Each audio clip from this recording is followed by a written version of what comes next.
Over this weekend, the country is hearing yet again from a movement calling itself March for Our Lives. Good morning, ladies and gentlemen. This is another declaration of truth from your host, Terry A. Hurlbut. Yes, the March for Our Lives movement had numerous marches in Washington, D.C. and in Los Angeles, Nashville, Chicago, Las Vegas, and many other cities. Their point seems to be that children's and students' lives will always be at risk from gun violence. What they mean is, if anyone other than police or military can get a gun, they will use it against a child or student. It sounds reasonable, but it's still wrong. And we're going to talk about why it's wrong and about what's the right thing to do. Before I begin, I want to shout out to the sponsor of this channel, which is Conservative News and Views, link in the description.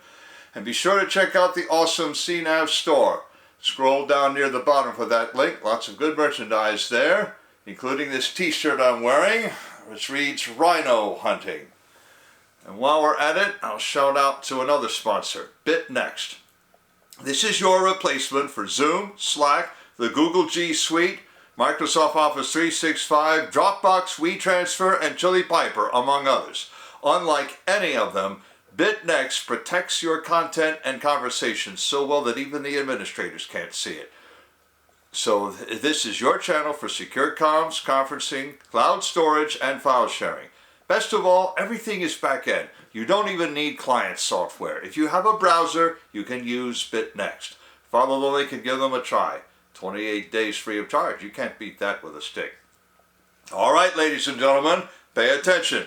We have a lot to sort out, because some people, not all of them well-meaning, have confused the issue.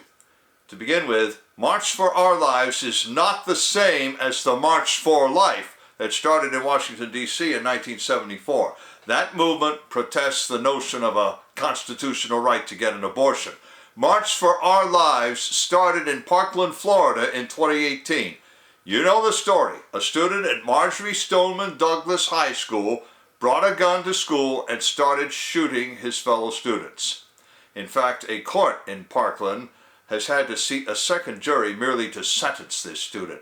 Furthermore, accounts from that day are still in doubt. I've left a link in the description to an interesting interview with another Douglas High student with a visiting sports reporter from Houston. More recently, the country saw a mass school shooting in Uvalde, Texas, last month. The only doubts about that account are whether law enforcement and school resource officers and other adults followed proper procedures, and they might not have. But the students who run March for Our Lives refuse to doubt one proposition above all. Too many people can get too many guns all too easily, they say. So, they demand measures to make it harder for anyone other than a law enforcement officer, or LEO, or active duty military to get a gun. These include things like background checks even for private gun sales, red flag laws that force a judge to order local LEOs to take someone's guns away from them, and raising the minimum age to buy a rifle to 21. Now, anytime you have a mass shooting at school or elsewhere, you're going to have some political grandstanding, and we've had that. Lay that aside for a moment. Let's even lay aside Representative David Cicilline from Rhode Island yelling at Representative Matt Gaetz of Florida. Slightly bowdlerized, he yelled, "Spare me the fertilizer," about constitutional rights. I've left a link in the description to video of that little outburst, and also of the president making a 32-minute speech laying out a gun control agenda. The problem is, all these people miss the point. Mass shootings happen not because guns are so easy to get, but precisely because they are hard to get. And nobody has them but the shooter. Remember, Utah doesn't have mass shootings in schools. That's because in Utah, anyone having a concealed carry permit can bring a gun into school. So no person entering a school bent on mass murder can know whether his next target can shoot back. The his is deliberate. Women don't do mass shootings except rarely as accessories. Furthermore, as John R. Lott recently found, mass shootings don't happen only in America. nor is America the worst place in terms of having them. Now, the organizers for March for Our Lives seem to be sincere, though that doesn't mean they aren't sincerely wrong. If taking guns away from law-abiding citizens isn't the answer, they might reasonably ask, then what is? For whatever reason, which could go to emotional conditioning, they don't like the idea of hardening the target. Instead, they'll continue to believe that authorities can magically take guns away from anyone except LEOs, active duty military, VIPs, and their bodyguards. They'll also believe in the magic that makes anyone in those categories implicitly trustworthy. But I digress. One other thing they've forgotten, if this current generation ever knew it, was that such things started relatively recently in America.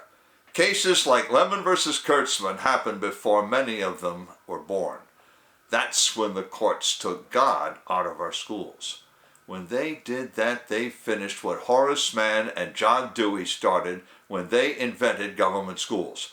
But as Fyodor Dostoevsky said, without God, everything is permissible. That demonstrably includes mass murder.